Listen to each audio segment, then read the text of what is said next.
now recognize the chairman of the Middle East and South Asia Subcommittee, the gentleman from New York, Mr. Ackerman, for 5 minutes. Thank you, Mr. Chairman. Thank both of you for your extraordinary service to our country, your patriotism and willingness to tackle probably the toughest job that our country has seen in a very long time. All that being said, we seem to have gotten ourselves into a fix. Now, we don't really know how to get ourselves out of it or unfixed. The reasons that we've gotten into this mess, and you could check them off from finding weapons of mass destruction, check to getting rid of Saddam Hussein, check to regime change, and check it all the way down to a constitution, to an elected parliament, to people talking to each other. It seems that we've achieved all of our goals, and every time we do that, a new goal comes up, and now we're stuck on reducing the ethnic violence. Well, good luck on that one. I don't know when you accomplish it. That's the big problem. And I know when we ask you certain questions, you're not there to determine policy, but you have to have that can-do attitude and accept the policy and push straight ahead and answer that question and say, yes, we can do it. And the brave men and women that you work with have been achieving quite a lot. Our job is just the opposite. Our job is to question. Our job is to raise those points. Our job is to look at what the alternatives are, and if we can't do it this way, how we do it another way. And you really weren't expected to answer the question, how do we pull out when your mission is to stay in? But it reminds me of that old song after World War I that you probably know very well. The words are, we're here because we're here. When we're asked why the troops are there, well, we sent the troops over there, and now we have to support them because they're there. Well, why are the troops there? Because we sent them. And what do we have to do? We have to support them because they're there. So we're there because we're there, because we're there, because we're there, and it never ends. How do you get out of this mess is the real question. How do you fix it?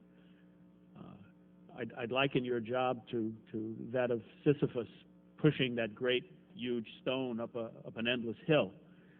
And when we ask you, when can you stop pushing it, the answer is you don't know, but you have to keep pushing it. And certainly your answer is we've made progress today. We've had some setbacks, but we made some progress recently. Well, are the setbacks irreversible?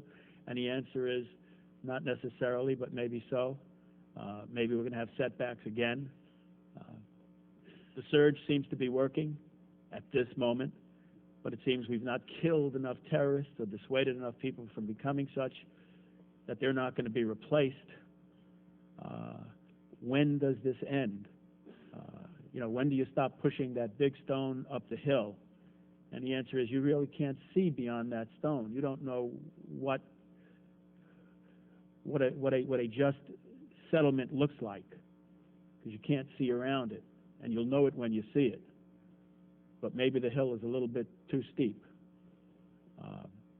With the surge, you've gotten a redo. We haven't had one of those since we played in the playground, but you get a redo. 4,000 Americans who died don't get a redo. 20,000, 30,000 whose lives have been dismembered don't get a redo. Tens of thousands, scores of thousands of families who've been destroyed don't get a redo. The only thing we know for sure is there'll be a lot more people who don't get redos. How do you know we've won? Because at the end of this thing, unless we decide it's the end, nobody's going to hand you a revolver, nobody's going to hand you the sword and say, we quit, we stopped. How do we know the Iraqis can stand up for themselves? Nobody seems to be able to answer that question.